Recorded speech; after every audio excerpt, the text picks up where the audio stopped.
Jokowi tidak becus bekerja. Itu katanya orang-orang yang tidak suka dengan Pak Joko Widodo. Entah apa yang mereka mau sebenarnya, kita juga nggak tahu teman-teman. Soalnya apapun itu yang berkaitan dengan Pak Joko Widodo selalu salah di mata mereka. Tak sampai di situ saja karena ada juga kode soal hitam putih PSI yang menarik untuk kita bahas bareng-bareng. China intends to make a deal with the United States if China continues to retaliate. It's not.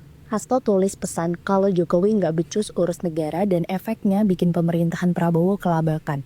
Guys, sejak kemarin udah banyak yang prediksi lemahnya ekonomi di era Prabowo ini adalah dampak dari rezim Jokowi yang gagal kelola negara. Hal ini juga disampaikan sama Hasto Kristianto yang sekarang lagi ditahan KPK dan diduga kena serangan politik dari Jokowi. Hasto kritik Jokowi lewat pesan tertulis yang isinya Jokowi itu nggak becus urus urusan negara dan gagal. Akhirnya bikin Prabowo terpaksa efisiensi anggaran dan bikin kesulitan ngatur ekonomi biar bertumbuh. Pesan ini disampaikan sama Guntur Romli yang menerima tulisan dari Hasto sebelum persidangan. Menurut kalian, emang bener ya guys, Jokowi kemarin udah gagal kelola negara dan bikin Prabowo kesulitan. Hasto tuh. Aduh, ini soal Pak Jokowi yang tidak becus bekerja, ini disampaikan dari Pak Hasto gitu ya. Aduh, Pak Hasto bisa kayak gitu ya di balik penjara nih gitu, terus menarasikan hal-hal yang semacam ini gitu, terus menyuarakan hal-hal soal Pak Joko Widodo yang tidak becus bekerja, padahal kita sudah melihat seberapa banyak prestasinya Pak Joko Widodo, seberapa banyak kebijakannya Pak Joko Widodo yang diputuskan sewaktu Pak Jokowi menjadi presiden kemarin. Ya mana itu juga dirasakan oleh rakyat seperti itu. Tidak becus pekerjanya di sisi mana ini? Apakah sisi yang karena PDIP tidak lagi bersatu dengan Pak Jokowi? Ketua Umum Partai Solidaritas Indonesia Kaisang Pangarep masih kode nih, bakal ada figur yang sering menggunakan seragam hitam putih bergabung ke PSI. Apakah anak magang baru? Atau mahasiswa baru yang lagi di ospek? Enggak dong. Pada 10 April 2025 saat acara PSI di Boyolali, Kaisang memerintahkan seluruh kader PSI untuk memakai seragam atasan putih dan bawahan hitam. Buat apa? Buat menyambut bergabungnya seorang tokoh ke PSI. Nah, Kaisang bilang tokoh ini sering memakai seragam hitam putih. Ah, gampang ini mah, bisa langsung ketebak kan? Bukan dia. Kaisang sih tampaknya sengaja nggak terus terang kasih tahu siapa tokoh ini.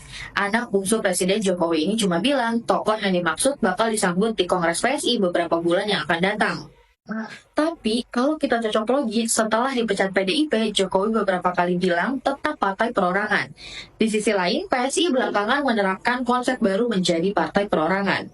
Perorangan di sini maksudnya kalau kata Kaisang, ketua umum partai bisa dipilih secara langsung oleh setiap kader. Jadi gimana? Menurut kalian Jokowi bakal gabung PSI nggak nih?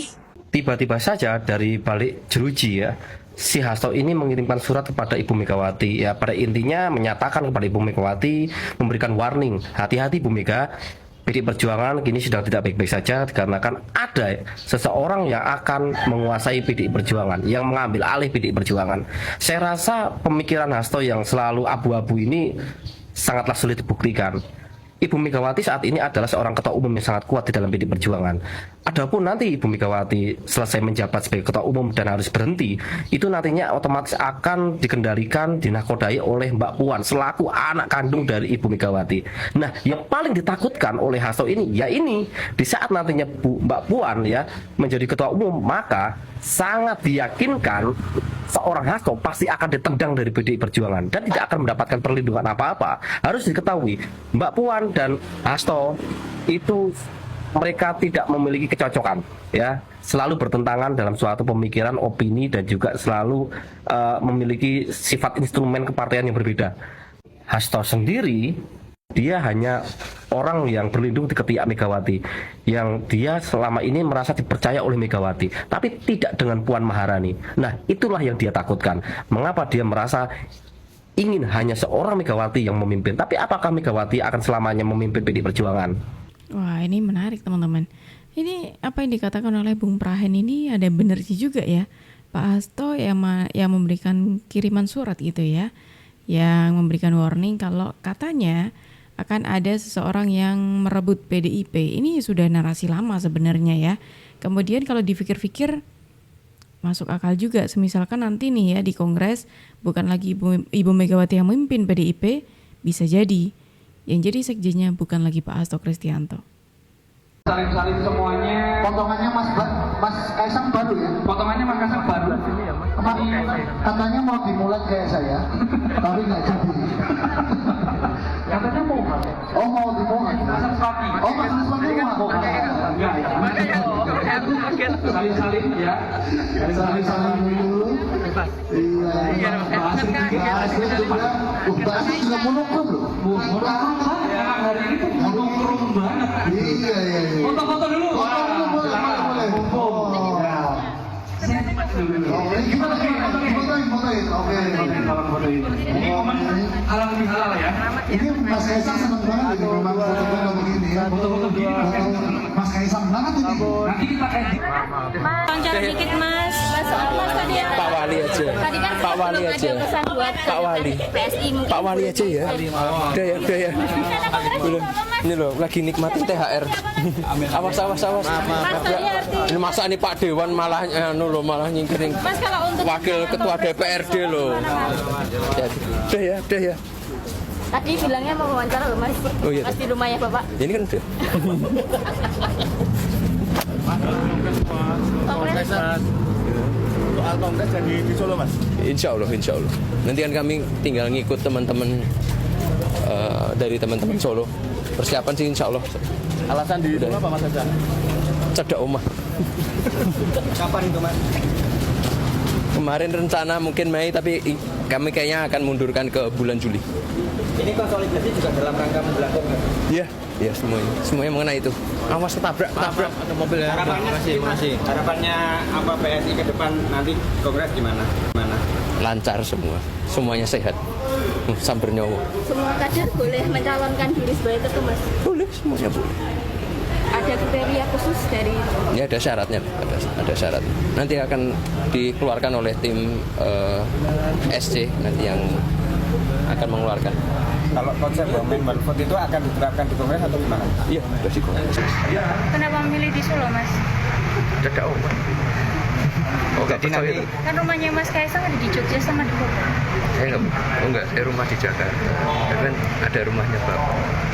jadi nanti tiap kader bisa memilih pemimpinnya itu. Iya. Bapak sudah diundang mas? Terima kasih Mas ya. Oke, terima kasih semuanya. Terima kasih. Pak Wali sampai nyelempit. Oke, ini menarik teman-teman. PSI yang biasanya identik sekali dengan warna merah, kali ini muncul dengan warna hitam putih. Yang mana katanya akan ada orang baru yang masuk bergabung dengan PSI dan dia sering menggunakan pakaian hitam putih. Siapa itu? Kira-kira kalau menurut kalian siapa teman-teman? Kalau sejauh ini sih memang ada ya tokoh yang sering banget menggunakan pakaian hitam putih. Tapi apakah benar orang itu? Dan apalagi kalau kita cocok lagi nih ya, beberapa kali ada kayak gayung bersambut gitu ya antara tokoh ini dengan PSI seperti itu. Seperti salah satu contohnya Partai Perorangan yang mana itu diwujudkan oleh PSI. Apakah tokoh itu? Coba kalau tebakan kalian siapa? Pada masa Firly menjadi ketua KPK, siapa yang paling menikmati? Kan PDIP. PDIP siapa yang motornya? Semuanya kan Hasto sebagai sekjen. Sebagai dianggap representasi Ibu Mega kan? Kan yang paling menikmati itu. Kan karena saya tahu. Saya ada di dalam tim fit and proper test ini. Ketua KPK dulu. Iya itu Firly semuanya kan. Dan tim itu kan PDIP yang ngatur semua. Iya. Jadi yang paling menikmati Firly sebagai ketua KPK ya pada masa itu ya PDIP. Ini saya udah ganti. Ya sekarang udah ganti ya kan. Nah tetapi kan begini juga kebiasaan pejabat negara itu begini. Ikut siapa yang jadi presiden sekarang. Walaupun saya diangkat oleh dia, tapi kan presidennya sekarang ini saya ikut. Ngayut. Nah, itu bisa jadi seperti itu gitu loh. Ini menarik lagi nih, kalau kita bicara soal Pak Hasto Kristianto, terus KPK, yang mana Pak Hasto kan sampai detik ini kayak belum menerima ya, sama kondisinya, sama situasinya saat ini gitu ya. Yang mana terus menyebarkan sesuatu hal, terus kakak mengatakan soal politisasi, kriminalisasi dan lain sebagainya. Dan kalau kita coba flashback ke belakang, kan ini masalahnya Pak Hasto tidak percaya dengan keputusannya KPK gitu ya kan. Kalau kita bicara soal keputusannya KPK ataupun soal KPK di eranya Pak Firly sebelum era ini gitu ya. Ini yang paling banyak diuntungkan adalah Pak Hasto Kristianto dan PDIP.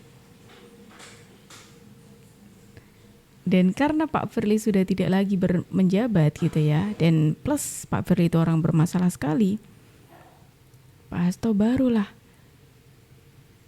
tertangkap karena kasusnya Harun Masiku. Mas sengaja aku bikin gitu, biar para pemuja pemerintah yang gobloknya udah kronis pada nongol. Gini ya Bang, ketika lu menyebarkan informasi yang salah dan disertai dengan narasi-narasi kebencian, lalu banyak orang yang meluruskan informasi tersebut, apakah mereka ini adalah pemuja-pemuja pemerintah yang gobsnya kronis? Apakah statement Abang ini berkaitan dengan pengalaman Abang sebagai pemuja pemerintah kemarin? Bolehlah sepuh, orang yang ajarin menghina dong tapi menjadi ternyata pemuja pendukungnya Pak Jokowi waktu itu. Oke. Pemerintah. Ajarin dong, sepuh menjadi termul yang baik. Ya kali-kali aja bisa nyalek DPR RI. Ajarin dong, sepuh. Mas sengaja aku bikin gitu, biar para Sukanya mancing-mancing, tapi ketika kita coba lihat rekam jejaknya, dia punya rekam jejak kalau ternyata dia apa istilahnya? Ya dekat dengan Pak Joko Widodo, bahkan ketika mendaftarkan itu ya, itu dengan bangganya punya kartu-kartunya Pak Joko Widodo, itu kartu. Dia dengan bangganya mengatakan pegang 3 kartu andalannya Pak Joko Widodo, bahkan ditunjukkan 3 kartu. Ya kartu di eranya Pak Joko Widodo ya, kebijakannya Pak Joko ini maksudnya. Seperti itu. Dan sekarang menjadi orang yang ya sama lah seperti PDIP yang lainnya, sama seperti Pak Hasto yang mendadak tuh banting setir menghina Pak Joko Widodo. Selamat siang Pak Tenggono.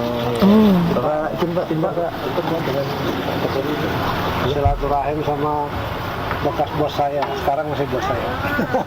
Apa aja Pak yang diobrolin Pak? Ya kesehatan dan sebagainya. Saya sehat, beliau sehat, dan minta arahan-arahan. Banyak sekali saya harus belajar. Apa aja Pak arahannya Pak? Ya arahan untuk kemajuan dalam memimpin KKP. Makasih ya Pak Menteri.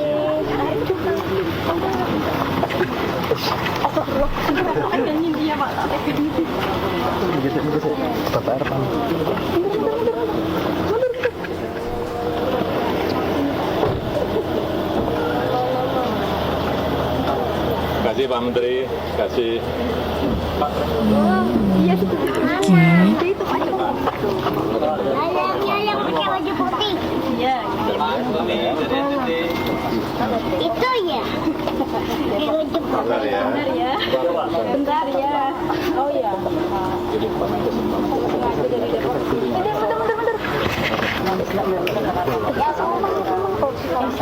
Aku mau sampai gini, wajaran.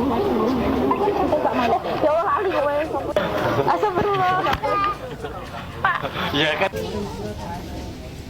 Kepala Kantor Komunikasi Kepresidenan Hasan Nasbi membantah dugaan adanya matahari kembar dalam pemerintahan Presiden Prabowo Subianto. Dugaan itu sebelumnya dilontarkan oleh Partai Keadilan Sejahtera. Hal itu menyusul kunjungan sejumlah menteri ke kediaman Presiden ke-7 Republik Indonesia Joko Widodo di momen semacam ini Lebaran. muncul tuh ya. Dalam kunjungan tersebut, para menteri masih memanggil Jokowi dengan sebutan bos. Lantas Hasan Nasbi menegaskan kunjungan itu semata-mata merupakan silaturahmi Lebaran, bukan manuver politik. Dirinya meminta agar pertemuan tersebut tidak ditafsirkan secara berlebihan. Hasan juga menekankan pentingnya menjaga semangat persaudaraan di momen Lebaran. Sementara itu, Ketua DPP PKS Mardani Alisera mengingatkan pentingnya menjaga kewibawaan Presiden Prabowo Subianto. Dirinya menilai silaturahmi sah-sah saja, namun perlu menghindari kesan adanya dua pusat kekuasaan. Kendati demikian, Mardhani meyakini Prabowo tidak merasa tersinggung atas kunjungan para menterinya ke rumah Jokowi. Selalu hal-hal semacam ini muncul ya teman-teman ketika ini ada para menteri di eranya Pak Prabowo Subianto. Itu kemarin itu berkunjung ke rumahnya Pak Joko Widodo dan ada yang bercanda gitu ya, bercanda menyebut Pak Jokowi ini sebagai bosnya, yang mantan bosnya dan sekarang menjadi yang saat ini juga masih menjadi bosnya, katanya seperti itu. Orang-orang tuh suka ini nggak bisa dibawa bercanda gitu ya. Ketika hal semacam itu langsung ditanggapi serius, katanya ada matahari kembar lah, beginilah begitulah. Cobalah gitu agak bercanda sedikit gitu, diajak bercanda ya. Toh ini pun juga sudah dibantah oleh istana ya soal matahari kembar, yang jelas itu tidak ada. Dan coba bayangin saja deh, orang yang tegas seperti Pak Prabowo Subianto emang bisa ya digituin? Kan nggak bisa gitu loh. Orang-orang tuh suka negatif terus pikirannya. Bolo, kilo tak tunjukin video Mas Wapres karo anak-anak ya bolo. Keren banget ya bolo. Iki ketoknya sederhana tapi luar biasa maknanya. Iki gatek ya bolo ya.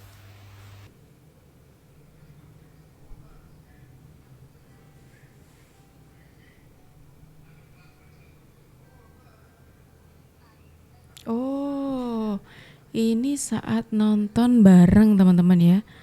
Ini saat nonton animasi yang saat ini lagi tayang di bioskop ya.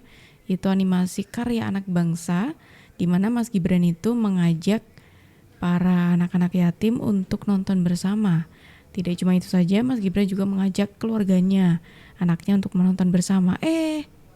Tapi ini membuat Mas Gibran itu dihujat banyak orang gitu ya.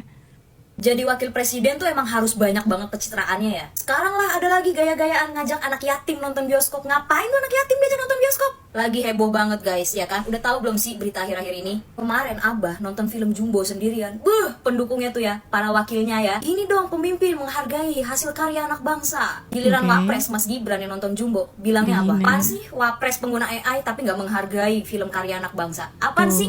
Nonton dibilang gak menghargai, nonton dibilang pencitraan, ngajak anak yatim dibilang pencitraan. Lu pada maunya kayak bagaimana dah? Emang sehina itu ya di mata para pendukungnya Abah? Sehina itu ya anak yatim diajak nonton sama wakil presiden dan diperdebatkan? Emang ada larangan undang-undang atau larangan dalam agama, dalam kitab manapun yang melarang seorang pemimpin negara untuk mengajak nonton anak yatim piatu? Terus ada netizen lagi yang bilang, itu kan bukan tugasnya Mas Gibran. Iya sayang, bukan tugasnya Mas Gibran, tapi Mas Gibran manusia dan manusia itu memanusiakan manusia yang lain. Itu namanya punya rasa manusiawi, bukan hewani. Yang tulus dihujat, yang pencitraan dipuji. Lu pada kebalik kata gue mah. Dari video-video yang beredar ya, yang Mas Gibran ngajak nonton anak-anak yatim nonton ke bioskop, itu anak-anak tuh semuanya happy. Yang gak happy itu cuma anak Abah. Support AI salah, support karya anak bangsa salah. Yang bener apa? Karya anak Abah. Bahkan ya sebelum Mas Gibran jadi wakil presiden, beliau itu udah begitu ya.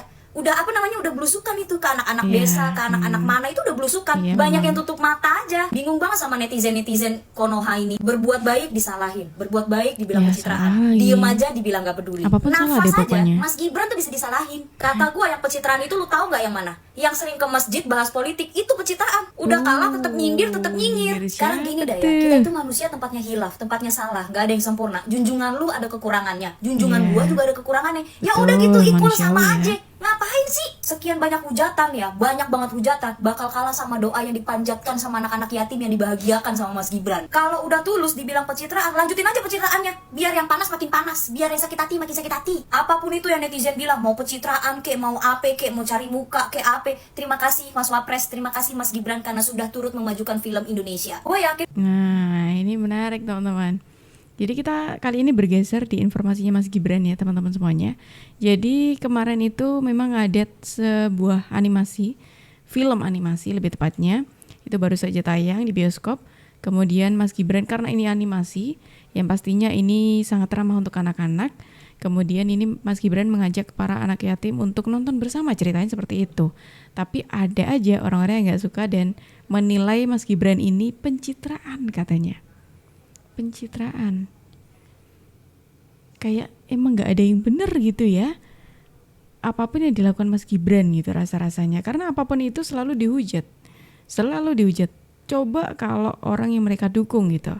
Contoh tadi yang disebutkan adalah Pak Anies. Ketika nonton didukung, disebut mengapa namanya tadi? Membantu karya, ya intinya karya anak bangsa lah seperti itu. Tapi ketika Mas Gibran melakukan hal yang serupa, kenapa dihujat? Gimana kalau menurut kalian? Silakan tulis pendapat kalian di kolom komentar teman-teman, dan terima kasih karena kalian sudah menemani aku dari awal sampai akhir. Aku Juju pamit undur diri, sampai jumpa.